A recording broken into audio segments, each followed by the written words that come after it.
Siapa sangka seorang TKW seperti aku bisa dinikahi majikanku sendiri, seorang pria Afrika yang selama ini hanya aku layani dengan sepenuh hati.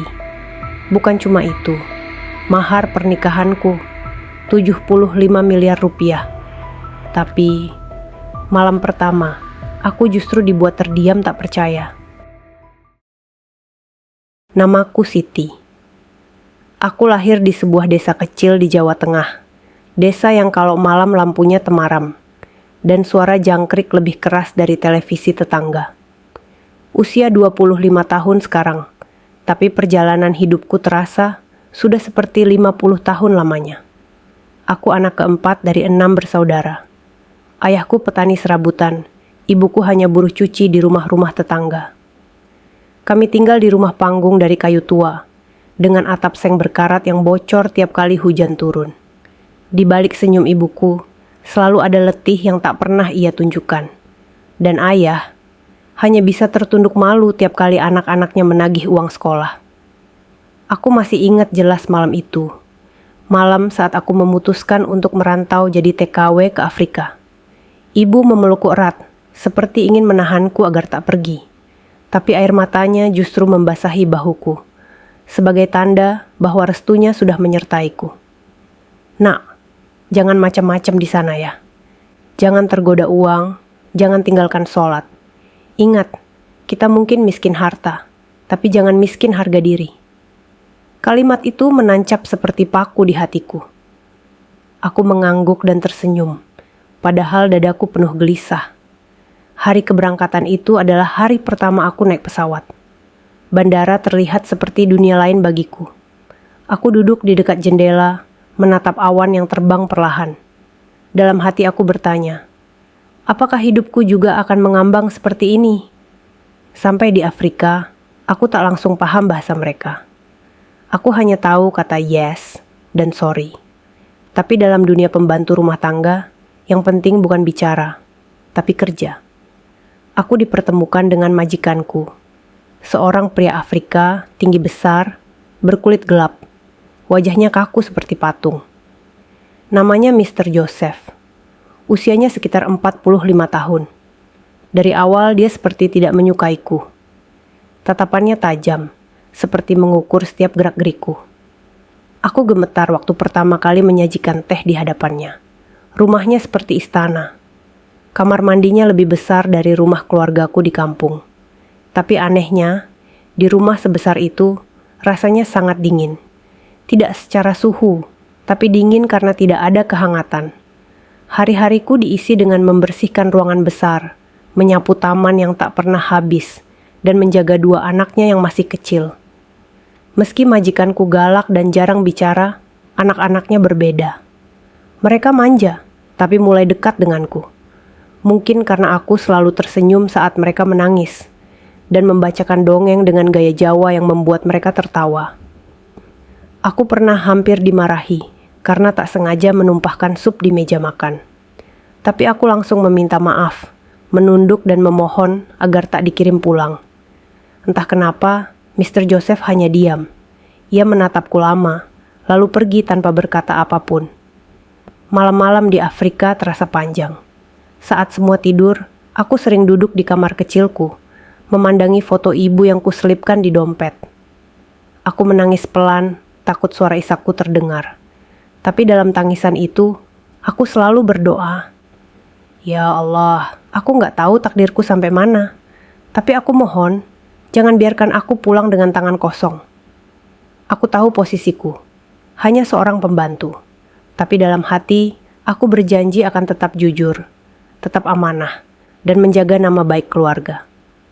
Karena di negeri orang, satu-satunya pelindungku hanyalah Allah dan hati nurani. Dan aku tidak tahu bahwa kejujuranku yang sederhana itu perlahan sedang membuka jalan menuju sebuah takdir yang bahkan tak pernah berani aku mimpikan.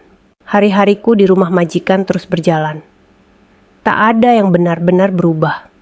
Aku tetap bangun sebelum fajar, menyiapkan sarapan, mencuci pakaian, membersihkan setiap sudut rumah.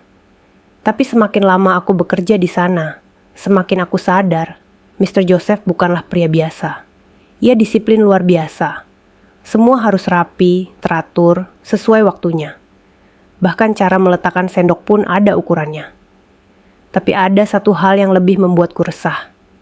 Dia nyaris tidak pernah berbicara padaku, kecuali soal pekerjaan. Bahkan ketika aku melakukan semua dengan benar, tak ada ucapan terima kasih. Namun, aku tak pernah berharap pujian.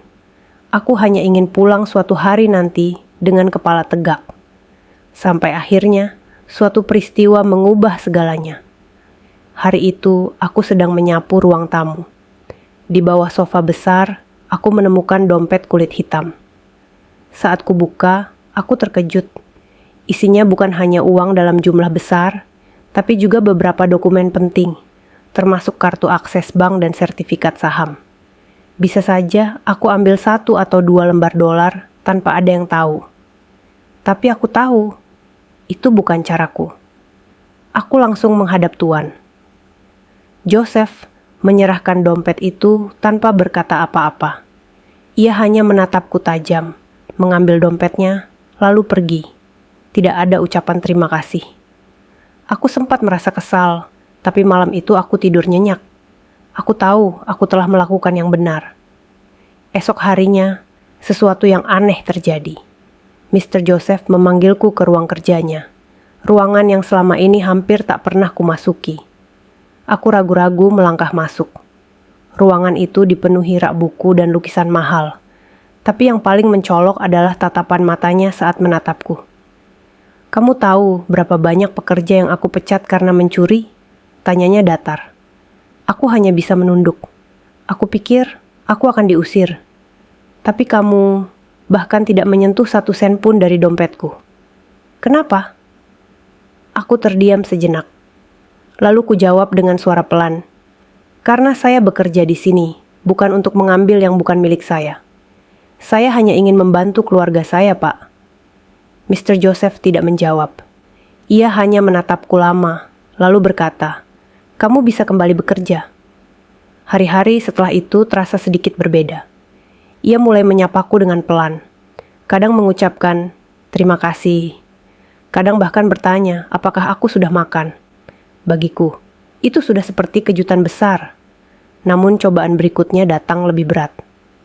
Suatu malam, aku sedang menyiapkan makan malam, saat anak bungsunya tiba-tiba demam tinggi. Aku yang pertama kali sadar. Aku peluk tubuh kecilnya yang menggigil, lalu tanpa pikir panjang aku menggendongnya dan membawanya ke rumah sakit terdekat, tanpa menunggu izin dari siapapun. Mr. Joseph datang belakangan, saat ia melihat anaknya terbaring di ranjang rumah sakit, dan aku duduk di sampingnya. Aku pikir kali ini aku benar-benar akan dimarahi habis-habisan. Tapi tidak. Ia hanya berdiri di ambang pintu, memandangiku, dan menunduk pelan. Aku tahu, ia sedang menahan emosi, tapi bukan marah, melainkan sesuatu yang tak bisa kutafsirkan. Malam itu, setelah pulang dari rumah sakit, ia memanggilku lagi ke ruang kerjanya. "Kamu tidak menunggu perintah, tapi kamu menyelamatkan anakku. Terima kasih." Kalimat itu sederhana, tapi saat keluar dari mulutnya, rasanya seperti gempa di hatiku. Aku mulai menyadari ada yang berubah. Ia mulai memperhatikanku. Ia menanyakan kabarku. Bahkan suatu hari, saat aku mengembalikan uang belanja yang bersisa tanpa kutilep 1 koin pun, ia berkata, "Di dunia ini, kejujuran adalah harta paling mahal. Tapi kamu bahkan tidak sadar bahwa kamu memilikinya sejak hari pertama bekerja di sini." Aku terdiam. Kata-kata itu seperti pujian, tapi juga seperti ujian. Aku tidak tahu bahwa semua sikap jujur dan amanahku selama ini sedang dicatat oleh takdir, dan bahwa sebuah keputusan besar sedang tumbuh di hati seorang pria yang dulu kupikir hanya menganggapku bayangan. Dan aku semakin tidak tahu bahwa hidupku akan berubah total. Hari itu terasa seperti hari-hari biasanya. Aku menyapu taman belakang sambil sesekali menengok anak-anak majikanku yang bermain air. Matahari Afrika menyengat, tapi entah kenapa hatiku terasa sejuk. Sudah hampir 3 tahun aku bekerja di sini, dan dalam waktu itu Aku perlahan mulai merasa bukan sekadar pembantu rumah tangga. Anak-anak memanggilku Mama Siti dan Mr. Joseph. Entah bagaimana caranya, mulai sering menatapku dengan cara yang tak lagi dingin. Tapi aku tak pernah menyangka semuanya akan berubah drastis pada malam itu. Seusai makan malam, saat anak-anak sudah tidur, dan aku hendak kembali ke kamar, salah satu pengawal rumah memanggilku. Mr. Joseph ingin bicara, sekarang, di ruang kerjanya. Aku terdiam sejenak. Setiap kali aku dipanggil ke ruang itu, perasaanku selalu campur aduk. Tapi malam itu entah kenapa aku merasa berbeda. Jantungku berdetak lebih cepat. Aku mengetuk pelan pintu ruang kerjanya. Suaranya terdengar dari dalam, masuk. Ruangan itu remang. Hanya ada satu lampu di atas meja. Mr. Joseph duduk di balik meja kerjanya, mengenakan jas berwarna gelap. Wajahnya serius, namun matanya tak lagi setajam dulu. "Duduklah, Siti," katanya, mempersilakanku ke kursi di depannya. Aku menurut, menunduk sopan. Tak ada sepatah kata pun keluar dari mulutku. Aku hanya menunggu. Lalu ia menghela napas panjang dan berkata pelan, "Aku sudah lama mengamati cara kerjamu. Kamu berbeda dari orang-orang yang pernah bekerja denganku. Kamu tak hanya jujur, kamu membuat rumah ini hidup." Aku menatapnya, masih diam. Lalu ia mencondongkan tubuhnya sedikit ke depan. "Aku ingin menikahimu, Siti." Dunia seakan berhenti berputar. Aku membeku di tempat. Mataku membelalak. Mulutku setengah terbuka. Tak ada suara yang keluar. Aku pikir aku sedang salah dengar. Maaf, Pak." Suaraku nyaris tak terdengar. "Aku serius," jawabnya tenang. "Aku sudah berpikir lama. Aku tidak peduli apa kata orang. Aku hanya ingin seorang istri yang bisa membuatku percaya. Dan aku tahu, orang itu adalah kamu." Dadaku seperti ditusuk puluhan jarum. Aku menunduk. Air mata mulai menggenang tanpa aku tahu kenapa. Antara bingung, takut, dan terharu. Aku seorang pembantu. Dilamar oleh pria seperti dia? Aku menggeleng perlahan. "Pak, saya ini cuma TKW. Saya tidak pantas." Mr. Joseph berdiri, lalu berjalan ke lemari di sudut ruangan. Ia mengambil sebuah kotak kecil dan meletakkannya di hadapanku. Tangannya membuka perlahan, dan di dalamnya ada sebuah kalung emas murni, bersinar mewah, bertuliskan namaku. "Ini bukan tentang siapa kamu dulu. Ini tentang siapa kamu sekarang di mataku. Dan sebagai mahar, aku telah menyiapkan ini." Ia meletakkan sebuah map dokumen di atas meja. Aku membuka pelan, dan mataku langsung membelalak. Di sana tertera angka yang membuat tanganku bergetar. 3.500.000.000 naira, setara dengan 75 miliar rupiah. Uang ini akan sepenuhnya atas namamu. Aku tidak ingin kamu merasa rendah. Aku ingin kamu tahu bahwa kamu layak. Aku langsung menangis. Tubuhku gemetar. Aku tidak bisa menerima ini begitu saja. Aku minta waktu. Aku minta izin untuk berdoa, untuk bertanya kepada Allah. Dan Mr. Joseph hanya mengangguk. "Ambillah waktu sebanyak yang kamu butuhkan. Aku akan menunggumu." Malam itu aku tidak tidur. Aku sujud panjang, menangis di sajadah kecil di kamarku. Aku tidak tahu apakah ini ujian atau karunia. Tapi dalam tangis itu, aku mendengar suara hatiku yang paling jujur. 3 hari kemudian, aku menghadap lagi ke ruang kerjanya. Dengan mata sembab dan suara yang lirih, aku berkata, "Saya siap. Jika Bapak sungguh-sungguh ingin menikah, saya terima. Karena saya tahu, ini bukan tentang harta.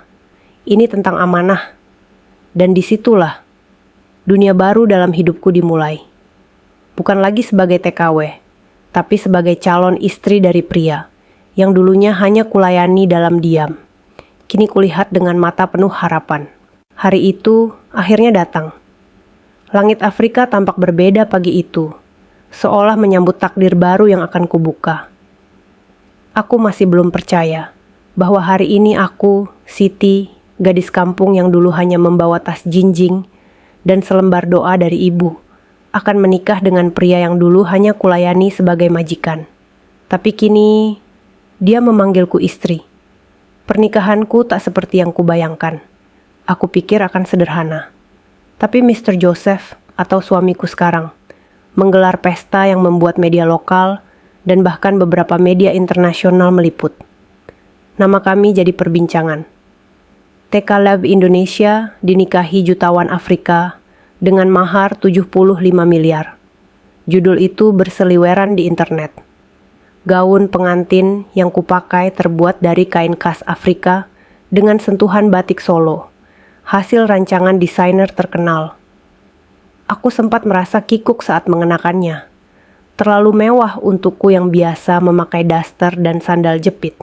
Tapi saat aku melangkah ke pelaminan, aku melihat Tuan. Joseph menatapku, seperti aku satu-satunya yang ada di dunia ini.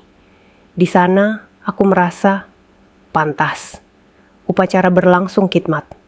Aku melafalkan akad dengan suara bergetar. Tanganku dingin saat cincin disematkan ke jari manisku. Suara hadirin yang bertepuk tangan hanya terdengar seperti gema jauh di telingaku. Yang paling jelas adalah suara hatiku, mengucap syukur berkali-kali tanpa henti. Setelah pesta usai dan para tamu pulang, tibalah malam yang paling membuat jantungku berdegup lebih kencang dari biasanya. Malam pertama. Kamar kami sangat besar. Dindingnya dihiasi lukisan marmer. Ranjangnya seperti singgasana. Tapi suasana di dalam hening. Terlalu hening. Aku duduk di tepi ranjang, menunduk. Jantungku berdetak cepat. Tangan gemetar. Aku takut, bukan karena Mr. Joseph, tapi karena aku tak tahu harus berbuat apa. Aku hanya seorang perempuan biasa, tanpa pengalaman. Dan ini semua terlalu luar biasa. Tak lama kemudian, pintu terbuka perlahan. Ia masuk, masih dengan jas hitam yang kini mulai dilepas satu persatu. Tapi bukan itu yang mengejutkanku. Yang membuatku benar-benar tak percaya adalah dia datang bukan dengan sikap suami yang siap mengambil hak malam pertamanya. Tapi ia membawa nampan kecil berisi segelas susu hangat dan selembar syal. Aku tahu kamu takut, dan aku tak ingin malam ini jadi beban. Malam ini, kita hanya akan bicara. Aku terpaku, tak bisa berkata apa-apa. Air mataku jatuh, tanpa bisa kutahan. Ia duduk di sampingku, memberikan segelas susu itu ke tanganku.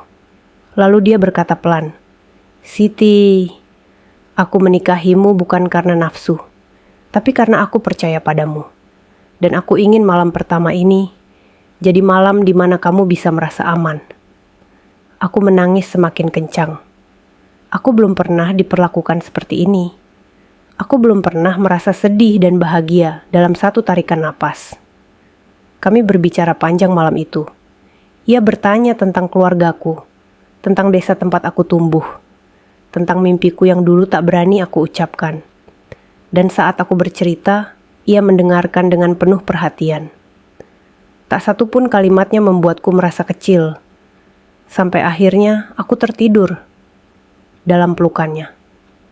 Bukan pelukan penuh birahi, tapi pelukan yang hangat dan membuatku merasa untuk pertama kalinya dalam hidup aku dicintai dengan utuh. Dan malam pertama itu menjadi awal dari kehidupan yang tak pernah aku bayangkan sebelumnya. Pernikahanku dengan Tuan. Joseph mengubah segalanya. Hidupku kini bukan lagi di balik pintu dapur, melainkan berdampingan dengannya di ruang rapat, menghadiri jamuan-jamuan resmi, dan bahkan mendampingi beliau dalam acara sosial serta proyek kemanusiaan. Aku sempat tak percaya, tapi itulah kenyataannya. Aku sekarang istri seorang pengusaha berpengaruh di Afrika Barat, pemilik jaringan bisnis properti, pertambangan, dan ekspor. Tapi di balik semua kemewahan itu, aku masih Siti. Aku masih bangun sebelum subuh, menyiapkan teh untuk suamiku.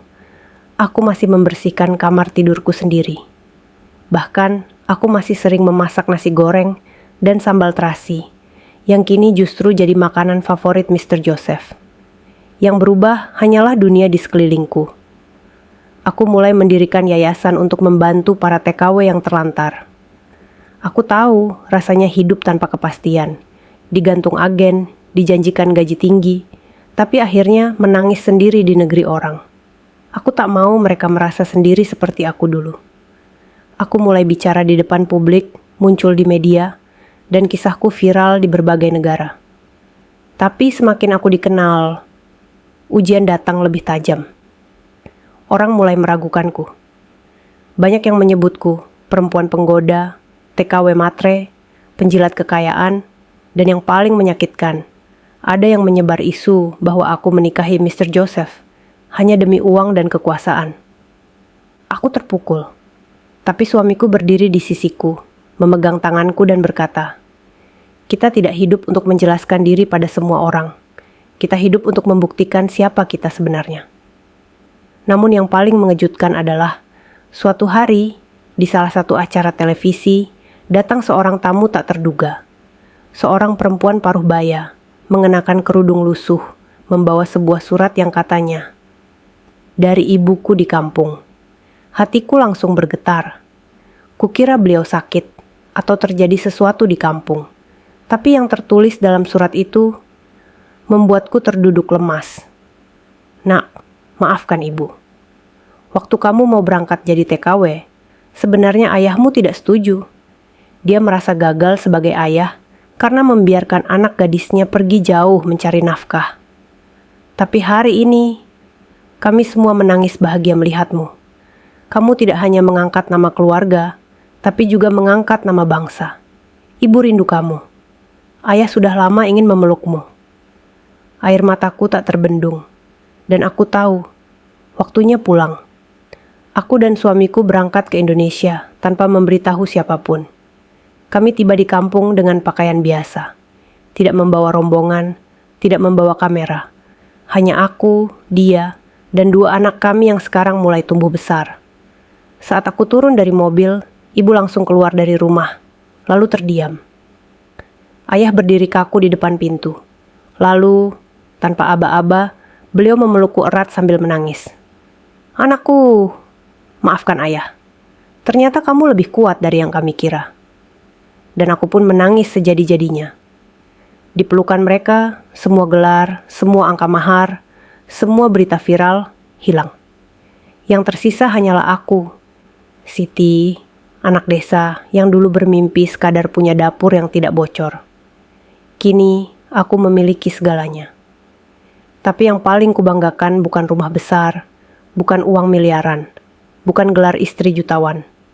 Yang paling kubanggakan adalah aku tetap menjadi Siti yang dulu, yang menjaga kejujuran, yang setia pada amanah, dan yang percaya bahwa satu langkah tulus bisa mengubah takdir siapa saja. Dan jika kau bertanya, apa yang paling indah dari semua ini? Jawabanku, saat aku menutup mata malam ini, aku tahu bahwa semua ini bukan mimpi. Ini nyata. Ini hidupku. Dan aku akan terus menulis bab baru dalam kisah ini. Dengan cinta, dengan iman, dan dengan nama baik. Yang tak akan pernah kulepaskan.